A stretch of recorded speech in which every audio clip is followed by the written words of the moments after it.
This is Vaishnavi Chauhan. आप सभी का बहुत बहुत स्वागत है हमारे इस यूट्यूब चैनल जेन्यून स्टडी पर। आई होप आप सभी बहुत अच्छे होंगे।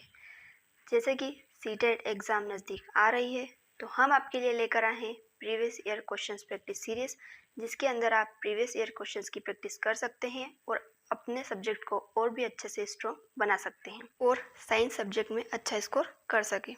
हम आपको वो सारे क्वेश्चंस की प्रैक्टिस करवाएंगे जो कि सीटेट एग्ज़ाम में साइंस सब्जेक्ट से पूछे गए हैं। तो चलिए हमारी इस क्वेश्चन सीरीज़ का करते हैं शुभारंभ।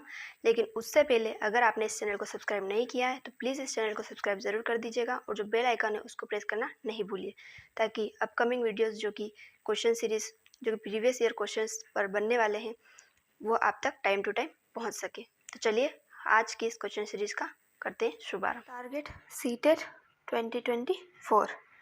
इसके आज फर्स्ट क्वेश्चन की अगर शुरुआत करें तो फर्स्ट क्वेश्चन जो है कि संजना के पास 3 चुंबक ए, बी और सी है, जिसके ध्रुव क्रमशः A1 A2, B1 B2 व C1 C2 है। चुंबक को एक दूसरे के समीप लाने पर उनमें निम्न प्रेक्षण किए। इन चुंबक को एक दूसरे के जब समीप लाया गया तो उनमें निम्न प्रेक्षण प्राप्त किए गए। फर्स्ट, A1 विकर्षित करता है B1 को और A1 विकर्षित करता है C2 को। यदि C1 उत्तरी ध्रुव है तब निम्न में से कौन सा कथन सत्य है। तो सबसे पहले तो मैं आपको चुंबक के बारे में कुछ बातें बताती हूँ कि ये चुंबक है, इसका एक पोल जो होता है नॉर्थ और एक पोल होता है साउथ। इस चुंबक में नॉर्थ पोल और एक साउथ पोल होता है। इस चुंबक को जब बीच में से तोड़ा जाता है तो इसमें वापस दूसरे चुंबक का निर्माण हो जाता है जिसका नॉर्थ पोल और जैसे कि यहाँ से चुंबक को तोड़ा गया तो यहाँ से वापस इसका साउथ पोल हो जाएगा और इधर इसका नॉर्थ पोल हो जाएगा। इस प्रकार से किसी भी चुंबक का एकल ध्रुव का अस्तित्व संभव नहीं होता है। और जैसे कि एक चुंबक है जिसका नॉर्थ पोल और साउथ पोल होता है, ऐसे ही हर एक चुंबक का नॉर्थ पोल और साउथ पोल होता है। तो इस चुंबक को जब इस चुंबक के पास लाया जाता है तो इसमें आकर्षण तभी होगा जब जो विपरीत ध्रुव है वह एक दूसरे के पास लाए जाते हैं। जैसे नॉर्थ और साउथ और नॉर्थ को पास में लाया जाएगा तब इस चुंबक में, इन दोनों चुंबक में आकर्षण का अनुभव होगा। लेकिन जब इन चुंबक के नॉर्थ पोल को पास में लाया जाएगा तब इनमें प्रतिकर्षण होगा। मतलब कि जब दो चुंबक के समान ध्रुव को पास में लाया जाता है तब उनमें प्रतिकर्षण होता है। जब नॉर्थ या साउथ को जब पास में लाया जाएगा तब उन चुंबक में प्रतिकर्षण बल फील होगा। जबकि इन दोनों चुंबक के जब विपरीत ध्रुव हो, जैसे कि साउथ पोल और नॉर्थ पोल, विपरीत ध्रुवों को जब एक दूसरे के पास लाया जाता है तब वह चुंबक जो होते हैं वह आकर्षण बल का अनुभव करते हैं। तो यहाँ पर दे रखा है कि A1 विकर्षित करता है B1 को, मतलब कि A1 और B1 एक दूसरे को प्रतिकर्षित या विकर्षित कर रहे हैं। मतलब कि A1 और B1 की प्रकृति समान है, या नॉर्थ पोल है या दोनों साउथ पोल है। ठीक है। अब सेकेंड ऑप्शन है कि A1 विकर्षित करता है C2 को। A1 और C2 की प्रकृति जो है वो भी समान है, या तो दोनों नॉर्थ पोल है या फिर दोनों साउथ पोल है। अब यदि C1 उत्तरी ध्रुव है, यहाँ पर हमको एक क्लू दे रखा है कि C1 जो है वह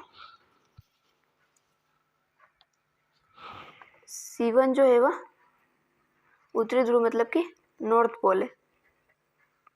C1 नॉर्थ पोल है, मतलब अगर C1 नॉर्थ पोल है तो C2 क्या होगा, साउथ पोल। अब C2 साउथ पोल है तो C2 जो है विकर्षित कर रहा है A1 को, मतलब ये दोनों सेम है तो यहाँ पर A1 भी साउथ पोल होगा। और अगर A1 साउथ पोल है तो A2 नॉर्थ पोल होगा। अब A1 विकर्षित करता है B1 को, तो ये दोनों भी सेम ही है क्योंकि एक दूसरे में प्रतिकर्षण या विकर्षण कर रहे हैं। तो B1 भी जो है साउथ पोल है, और अगर B1 साउथ पोल है तो B2 नॉर्थ पोल है। तो इस प्रकार से हम एक क्लू से इन सब पर पहुंच सकते हैं। अब हम ऑप्शन देखते हैं कि ऑप्शन क्या दे रखे हैं।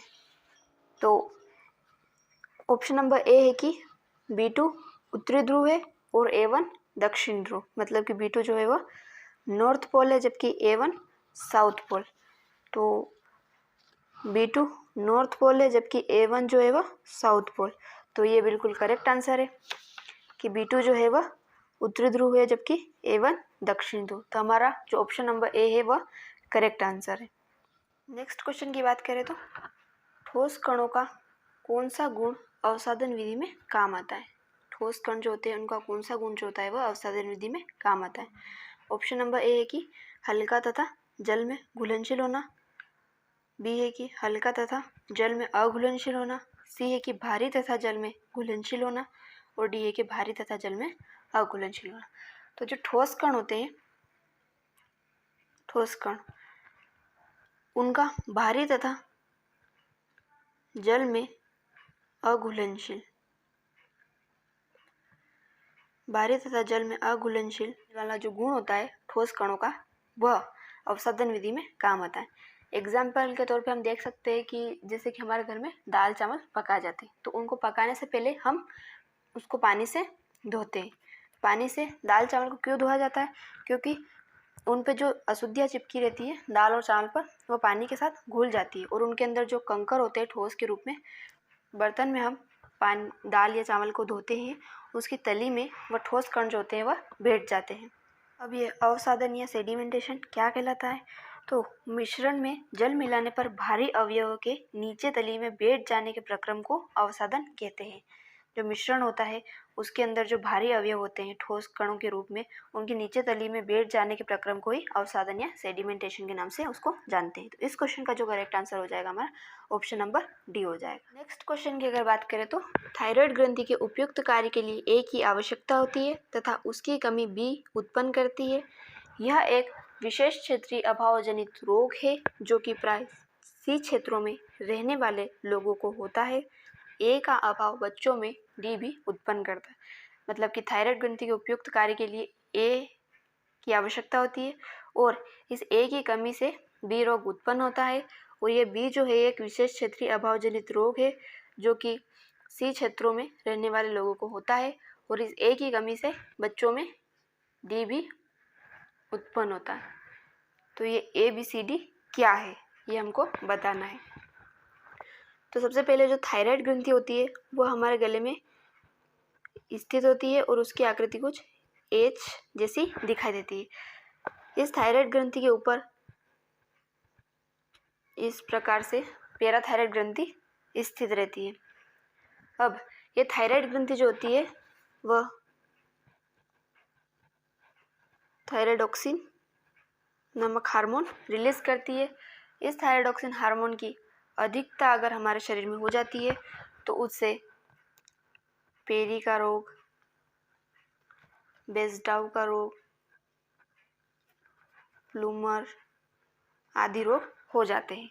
और इसकी अधिकता से हमारे शरीर में जो होते हैं पसीने का ज़्यादा स्त्राव होने लगता है, हमारी हार्ट बीट भी जो होती है वो तेज़ हो जाती है और हमारी आंखों के पीछे कुछ तरल पदार्थों के जमा होने से हमारी जो आंखें होती है वह बाहर आ जाती है और बड़ी बड़ी दिखने लग जाती है।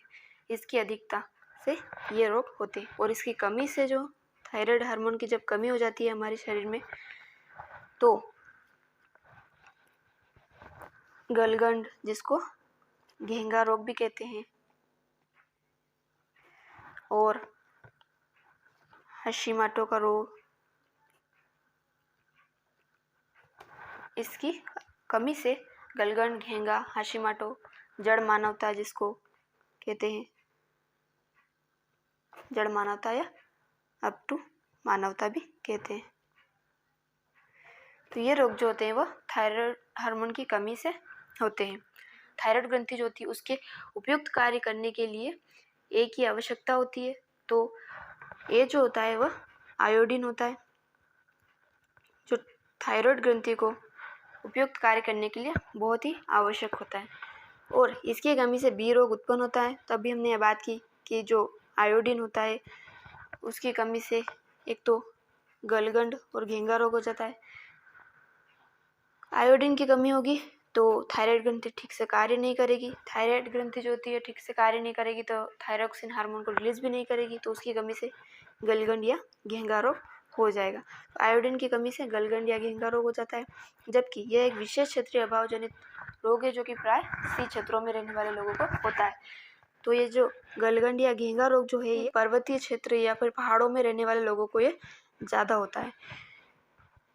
फिर ये ए के अभाव में बच्चों में डी भी उत्पन्न होता है। तो हमने देखा कि जो थायरोक्सिन हार्मोन होता है उसकी कमी से एक तो अपटू मानवता है, जड़ मानवता है, जिससे बच्चे जो होते हैं उनके मानसिक विकास में कमी रहती है और उनका मानसिक विकास जो होता है वो ठीक से नहीं हो पाता है, जिससे बच्चे जो होते हैं वो मंदबुद्धि रहते हैं। तो इस क्वेश्चन का जो करेक्ट आंसर है वो ऑप्शन नंबर डी है। ए जो है वो आयोडीन है, बी गलगंड है और सी जो है पर्वतीय क्षेत्र है और डी जो है वो मानसिक मंदता। इस क्वेश्चन का जो करेक्ट आंसर है वह ऑप्शन नंबर। क्वेश्चन के बारे में अगर देखें तो वह है कि निम्न सारणी में दी गई सूचना के आधार पर कोशिका के प्रकार पहचानिए। तो यहाँ पर हमको कुछ सूचनाएं दे रखी है, उसके आधार पर हमको कोशिकाओं के प्रकार की पहचान करनी है। तो फर्स्ट ऑप्शन दे रखा है कि मानवों में पाया जाता है लेकिन उसमें केंद्रक नहीं होता है। तो ऑप्शन देखते हैं कि ए में क्या क्या दे रखा है। यहाँ पर ए में दे रखा है गाल कोशिकाएं, ए में आरबीसी, ए में डब्ल्यूबीसी और ए में आरबीसी। तो मानव के अंदर आरबीसी ही एक ऐसी कोशिका है जिसके अंदर न तो केंद्रक पाया जाता है न ही उसमें कोशिकांग पाए जाते हैं। और आरबीसी जो एक ब्लड सेल्स है जो कि लाल रक्त कणिका है और इसका जीवन काल जो होता है वह 120 दिन का होता है। आरबीसी की कमी से एनीमिया या अरक्तता का रोग हो जाता है। तो ए का जो होगा वह ए जो विशेषता दे रखी है वह आरबीसी की दे रखी है।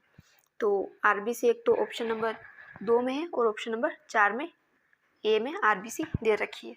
आगे देखते हैं, एक वृहद रिक्तिका है। प्याज की जो झिल्ली कोशिका होती है वह एक वृहद रिक्तिका होती है। तो इस क्वेश्चन का जो आंसर है वह प्याज की झिल्ली की कोशिका। तो ऑप्शन नंबर 4 में बी में तंत्रिका कोशिका दे रखा है और ऑप्शन नंबर 2 में बी में प्याज की झिल्ली कोशिका दे रखा है। तो इस क्वेश्चन का जो करेक्ट आंसर होगा वो ऑप्शन नंबर 2 होगा। यह यहाँ पर ए दे रखा आरबीसी, बी दे रखा प्याज की झिल्ली कोशिका, जिसकी विशेषता है कि यह एक वृहद रिक्तिका। अब सी देख लेते हैं। सी दे रखा है ये कोई भी भित्ति नहीं होती है। तो जो गाल कोशिका होती है उनमें कोई भी भित्ति नहीं पाई जाती। गाल कोशिका में भित्ति एब्सेंट होती है। डी दे रखा है कि सेम के आकार का है और युग्मों में पाया जाता है। जो द्वार कोशिकाएं होती है पौधों के अंदर पाई जाती है जो कि वाष्पोत्सर्जन में सहायक होती है। वो द्वार कोशिका जो होती है वह एक तो सेम के बीज के आकार की होती है इस प्रकार की, और वह जो होती है जोड़े में या युग्मों में पाई जाती है। तो इस डी का जो हो जाएगा वह द्वार कोशिका। और ई जो होगी वह ई है कि दोनों ओर से अनावृत नली के समान है। जाइलम है जो कि दोनों ओर से अनावृत नली के समान होता है। इस क्वेश्चन का जो करेक्ट आंसर है हमारा ऑप्शन नंबर बी है। क्वेश्चन की बात करें तो वह है कि द्रव ए, बी तथा सी जल में अमिश्रणीय है जिनके द्रव्यमान तथा आयतन निम्न सारणी में दिए गए। द्रव दे रखे ए, बी, सी, इनके द्रव्यमान दे रखे 5.4, 4.6 और 130। आयतन दे रखे 5, 60 और 100। और यहाँ दे रखा है कि यदि जल का घनत्व 1 ग्राम पर सेंटीमीटर क्यूब है तो निम्न में से कौन सा कथन सही है। द्रव ए जल पर तैरेगा, ऑप्शन नंबर बी है कि द्रव ए एंड सी जल पर तैरेंगे, सी है कि द्रव बी एंड सी जल पर तैरेंगे और डी है कि द्रव बी जल पर तैरेगा। तो इस टाइप का क्वेश्चन लास्ट क्लास में भी हमने किया था। हमने देखा था कि जो वस्तु या द्रव होते हैं यदि उनका घनत्व जो होता है वह द्रव के घनत्व से कम होता है तभी वह जल में तैर सकते हैं, नहीं तो वह डूब जाएंगे। अगर उनका घनत्व जो होगा वह द्रव के घनत्व से अधिक होगा तो वो जल में डूब जाएंगे।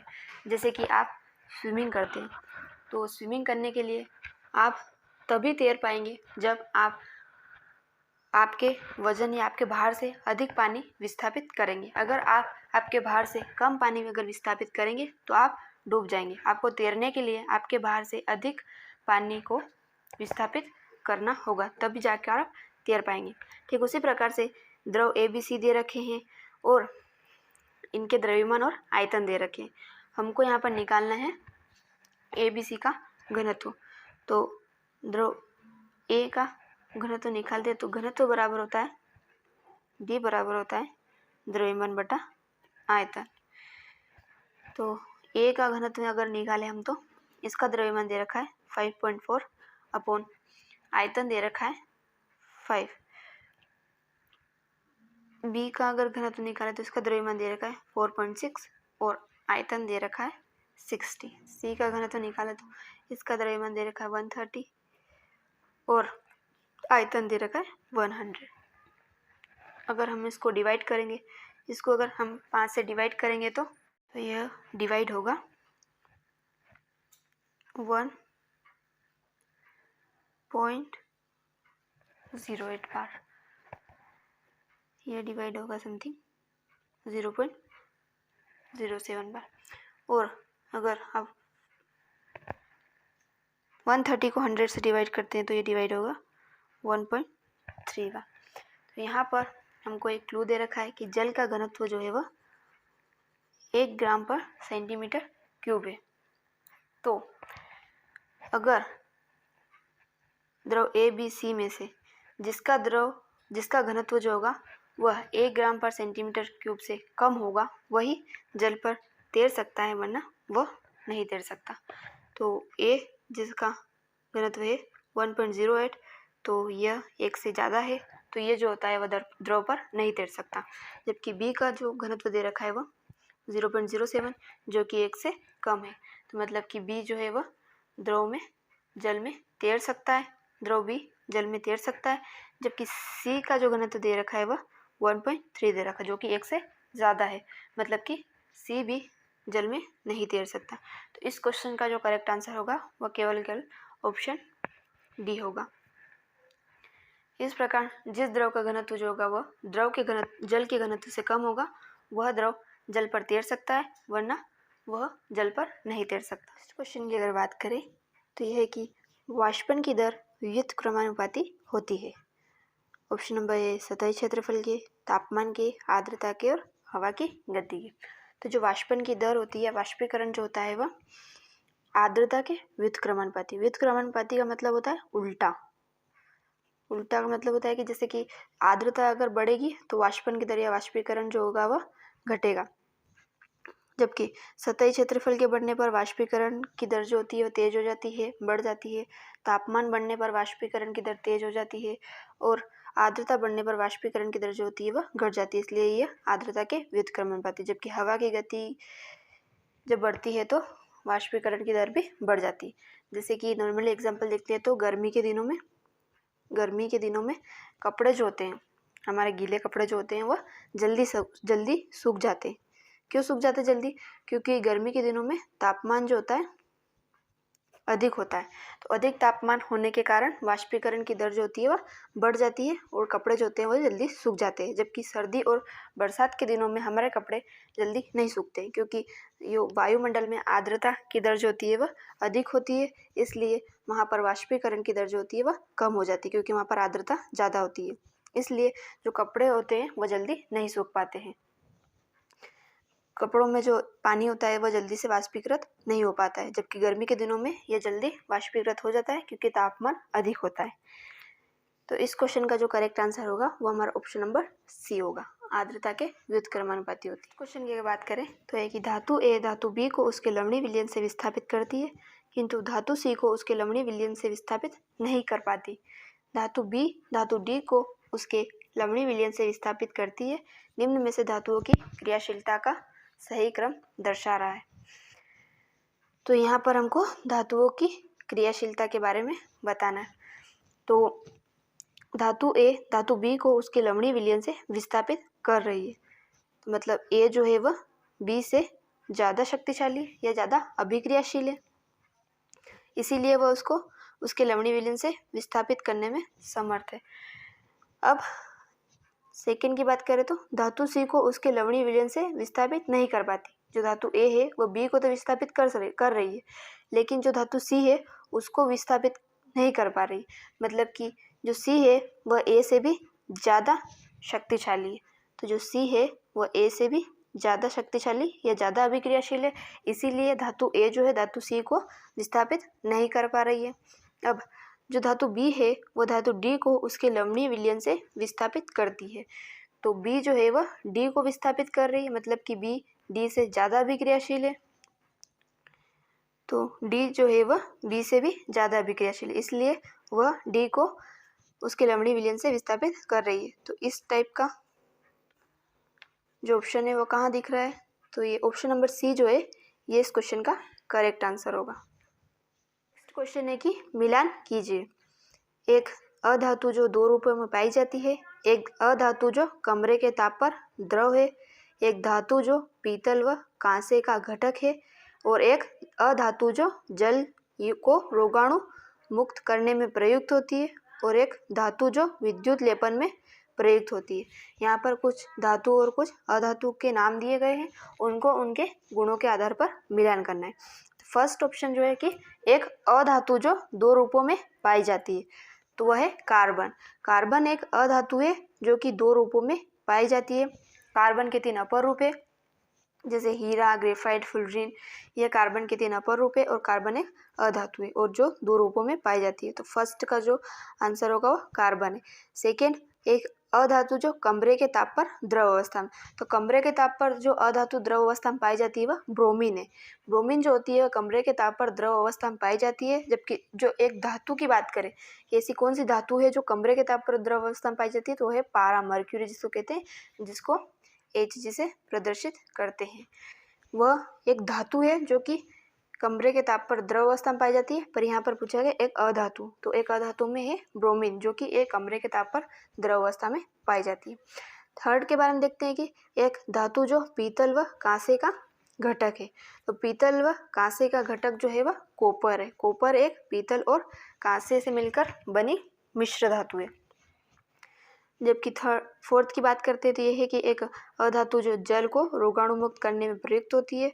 तो क्लोरीन एक प्रकार की अधातु है जो कि जल को रोगाणु मुक्त करने में प्रयुक्त होती है।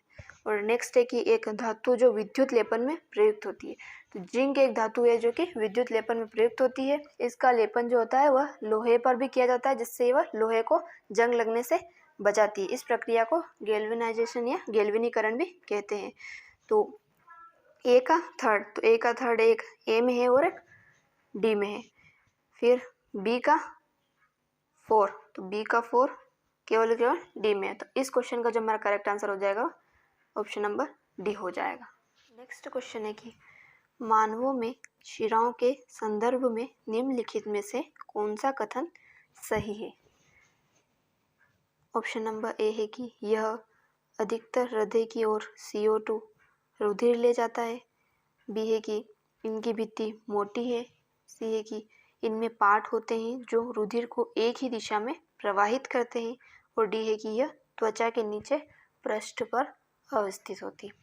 तो जो हार्ट होता है हमारा, उसको हमारे शरीर का सबसे व्यस्त अंग कहा जाता है। यह हार्ट जो होता है वह ब्लड को प्योर करने का कार्य करता है।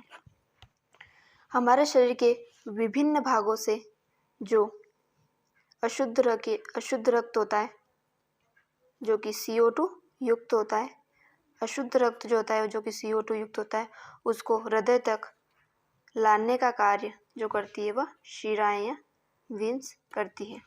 जबकि जो हार्ट द्वारा जो ये हार्ट मान लीजिए, हार्ट द्वारा जो ब्लड प्योर किया जाता है, इस इम्प्योर ब्लड को जो हार्ट प्योर करने का काम करता है, उस प्योर ब्लड को शरीर के विभिन्न भागों तक पहुंचाने का कार्य धमनी करती है, जिसको आर्टरी कहते हैं, जो कि शुद्ध रक्त होता है और O2 युक्त होता है।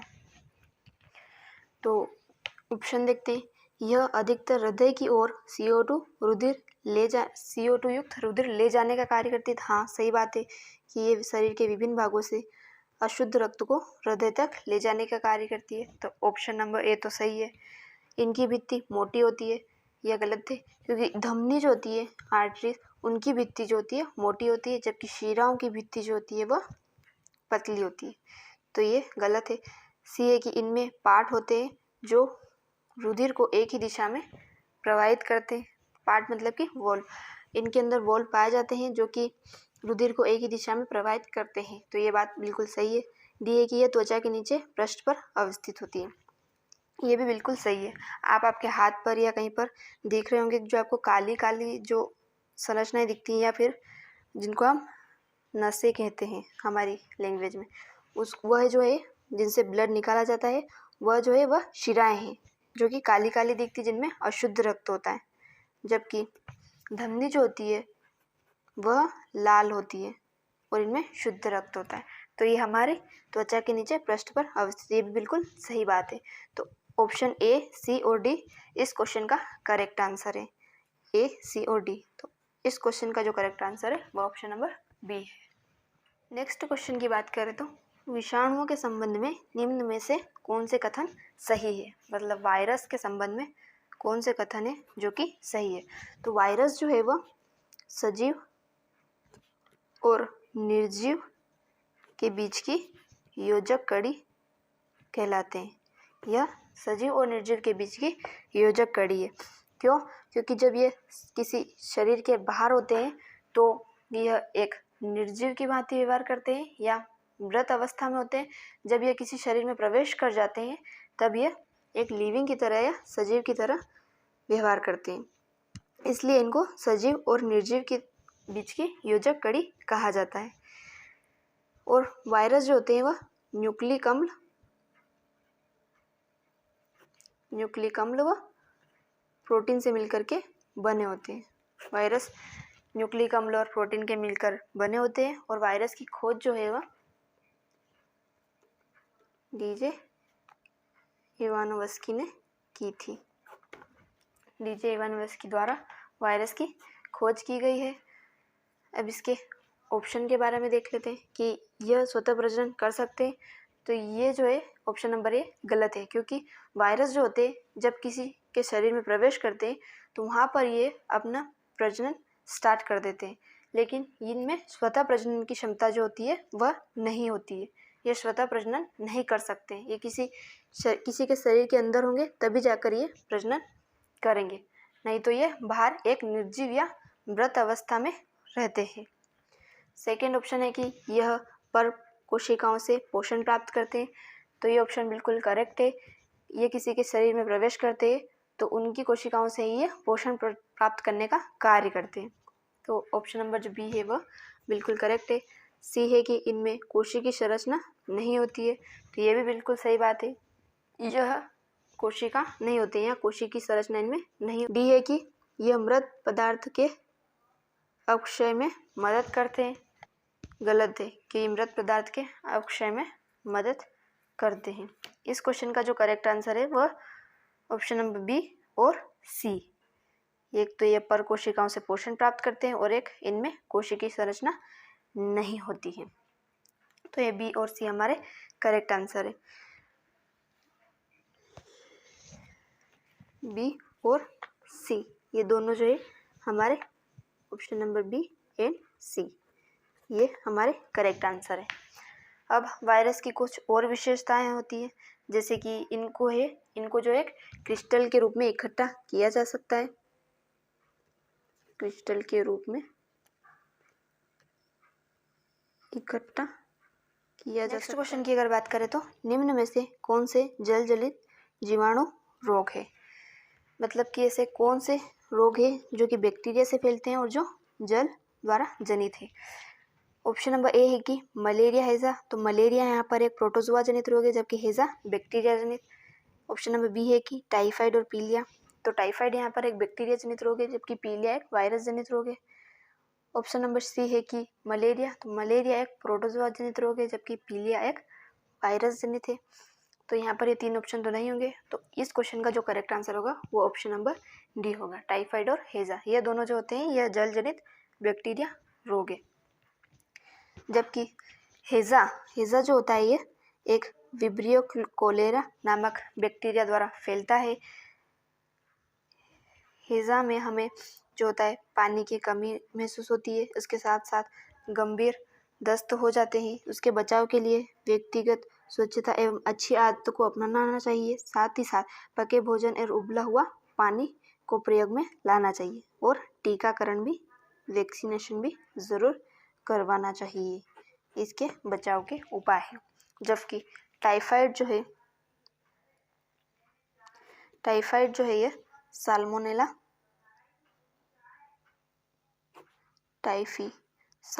टाइफी नामक बैक्टीरिया से होने वाला एक रोग है।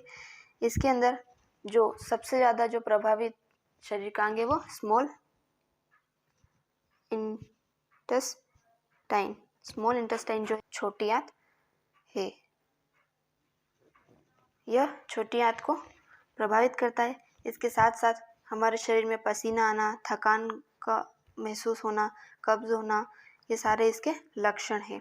साथ ही साथ ये प्लीहा और अन्य ग्रंथियों को भी प्रभावित करता है।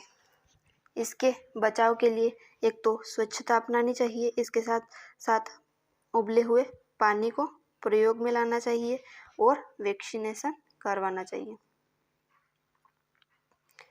इसके बचाव के उपाय है। तो इस क्वेश्चन का जो करेक्ट आंसर है वो ऑप्शन नंबर डी। क्वेश्चन है कि धमनियों के विषय में नीचे दिए गए कथन पर विचार कीजिए। फर्स्ट है कि धमनियां वे रुधिर वाहिनियां हैं जो ऑक्सीजन समृद्ध रुधिर को हृदय से उच्च दाब पर शरीर के सभी भागों में ले जाती है। तो हमने लास्ट क्वेश्चन जो कि वेन्स शिराओं पर हमने देखा है, उसमें हमने धमनियों के बारे में भी डिस्कस किया था कि धमनियां जो होती है शरीर से प्योर ब्लड जो होती है, शुद्ध रक्त, उसको लेकर शरीर के विभिन्न भागों तक पहुंचाती है और ये ऑक्सीजन युक्त होती है। तो इसका जो ऑप्शन नंबर ए है वह करेक्ट है। ऑप्शन नंबर बी देखें तो धमनियों में वॉल्व होता है, नहीं, धमनियों में वॉल्व नहीं होता। वॉल्व जो होता है वह शिराओं में होता है, जो रक्त को एक ही दिशा में प्रवाहित होने में मदद करते हैं। जबकि ऑप्शन नंबर थर्ड देखें तो धमनियों की भित्तियां मोटी होती है। हाँ, ये बिल्कुल सही कथन है। इसके बारे में हमने लास्ट क्वेश्चन में डिस्कस किया था कि धमनियां की भित्तियां जो होती है वो मोटी होती है, जबकि शिराओं की भित्तियां जो होती है वह पतली होती है। तो इस क्वेश्चन का जो करेक्ट आंसर है वह फर्स्ट और थर्ड इस क्वेश्चन का करेक्ट आंसर है। नेक्स्ट क्वेश्चन है कि कॉलम ए को कॉलम बी से मिलान कीजिए। कॉलम ए में दे रखा है पेनिसिलिन, चेचक का टीका, किण्वन और बेसिलस एंथ्रेसिस, और कॉलम बी में दे रखा है Robert Koch, Louis Pasteur, Alexander Fleming और एडवर्ड जेनर। तो मतलब कि कॉलम ए को उनके खोजकर्ता से मिलान करना है। यहाँ पर कुछ वैज्ञानिक को नाम दे रखे, इनसे इनके खोजकर्ता से मिलान करना है। तो पेनिसिलिन की खोज करने वाले वैज्ञानिक का नाम है अलेक्जेंडर फ्लेमिंग। तो फर्स्ट का थर्ड, ए का थर्ड केवल ऑप्शन नंबर सी में, तो ये हमारा करेक्ट आंसर है। आगे भी देखते हैं चेचक का टीका। चेचक के टीके की खोज करने वाले वैज्ञानिक का नाम है एडवर्ड जेनर। जबकि किण्वन की खोज जिन्होंने सर्वप्रथम की थी वो लुई पाश्चर है। बेसिलस एंथ्रेसिस की खोज करने वाले वैज्ञानिक का नाम है रॉबर्ट कोच। तो इस क्वेश्चन का जो करेक्ट आंसर होगा वो ऑप्शन नंबर नेक्स्ट क्वेश्चन है कि सौर परिवार के नीचे दिए ग्रहों में से उसे चुनिए जिसका घूर्णन अक्ष अत्यधिक झुका हुआ है, जिसके परिणाम स्वरूप यह कक्षीय गति करते समय अपने पृष्ठ पर लुढ़कता है। तो जो अपने अक्ष पर झुका हुआ होता है, जिसे पृथ्वी की बहन के रूप में भी जाना जाता है, तो वह है अरुण। अरुण जो ग्रह है यह अपने अक्ष पर झुका हुआ या लेटा हुआ दिखता है। जबकि बुध जो है वह सौर परिवार का सबसे छोटा ग्रह है। यह 88 डेज में सूर्य का एक चक्कर पूरा करता है। वरुण, जिसको नेपच्यून कहा जाता है, जो कि सूर्य से इसकी दूरी सबसे ज़्यादा है। नेक्स्ट शनि, जिसके पास सर्वाधिक उपग्रह है, जिसको वलय वाला ग्रह भी कहा जाता है। सूर्य से अगर दूरी के बढ़ते क्रम में ग्रहों को देखें तो सबसे पहले सूर्य के पास जो है बुध, फिर शुक्र, फिर पृथ्वी, फिर मंगल, बृहस्पति, शनि, अरुण और वरुण। यह 8 ग्रह जो है यह सूर्य के चारों ओर चक्कर लगाते हैं। सबसे पास जो सूर्य के है वह बुध है, फिर शुक्र, फिर पृथ्वी, मंगल, बृहस्पति, शनि, अरुण और वरुण। सबसे पास जो है पृथ्वी सूर्य के वह बुध है, जबकि सूर्य से सबसे दूरी पर है वह वरुण है। तो इस प्रकार से ये ग्रहों के बढ़ते क्रम को आप याद रखिएगा। ये सभी ग्रह जो है शुक्र और अरुण को छोड़कर सभी ग्रह जो है सूर्य की परिक्रमा जो पश्चिम से पूर्व की ओर लगाते हैं, जबकि शुक्र और अरुण जो है यह पूर्व से पश्चिम की ओर सूर्य की परिक्रमा करते हैं। यह 2 पॉइंट आप याद रखिएगा, एग्जाम में इनमें से क्वेश्चन बनते हैं। सभी ग्रह जो है वह पश्चिम से पूर्व की ओर गति करते हैं, सूर्य की परिक्रमा करते हैं, जबकि जो शुक्र और अरुण है ये दोनों ग्रह पूर्व से पश्चिम की ओर सूर्य की परिक्रमा करते हैं।